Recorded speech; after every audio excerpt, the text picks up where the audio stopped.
Monsieur le Président du jury, professeur, membre de la composition du jury, bonjour. Le travail que nous défendons par devant est intitulé comme suit: communication sociale et influence politique dans la province de Haut-Katanga, cas de la ville de Lubumbashi.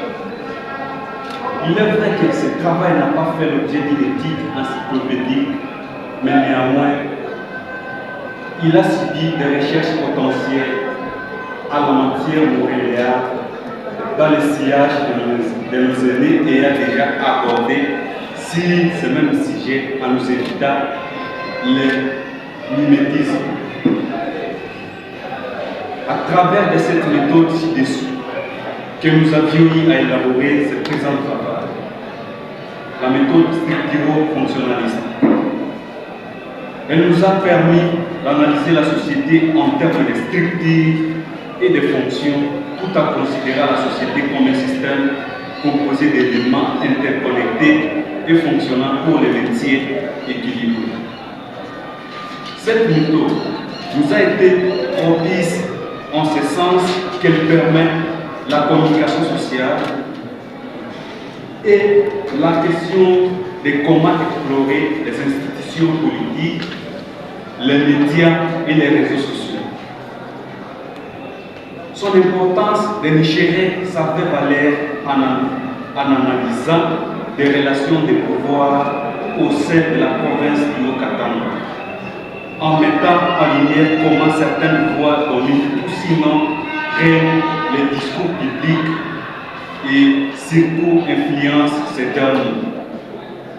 En effet, notre travail a tourné autour des questionnements que l'on s'est posés en essayant de répondre à ce qui dénicherait même les choix et l'intérêt de notre sujet. Comment la communication sociale influence-t-elle la politique dans la province du Haut-Katanga? Ripostant à cette question, nous supposons que la communication sociale influencerait fondamentalement la politique à Lubumbashi dans la mesure où elle façonnerait la perception du public, mobiliserait l'opinion et affecterait la dynamique du pouvoir.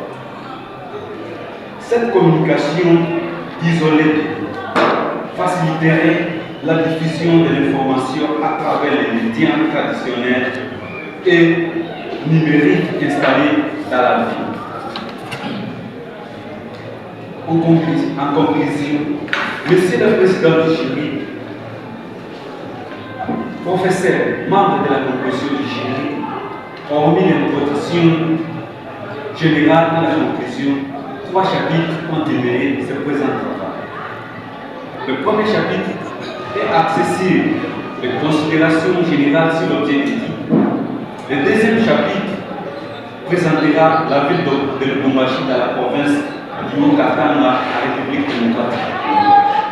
Et enfin, le troisième chapitre traitera sur les résultats de la recherche.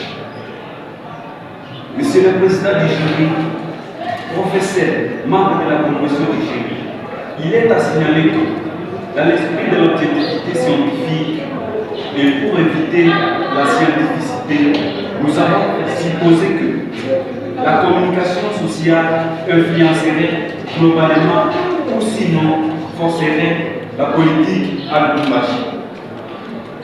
En ce sens qu'elle transformerait la perception du public, mobiliserait très étroitement l'opinion et contaminerait la dynamique du pouvoir. Et permettront également que cette communication faciliterait la diffusion de l'information à travers les médias et les réseaux.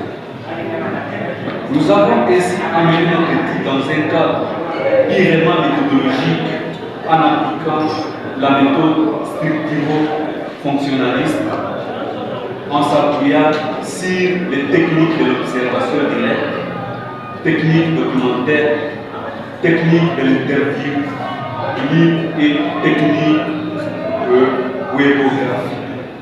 Nous avons arrivé au résultat escompté, celui de montrer que la communication sociale joue un rôle indispensable dans la formation de l'opinion publique et dans l'orientation des comportements publics.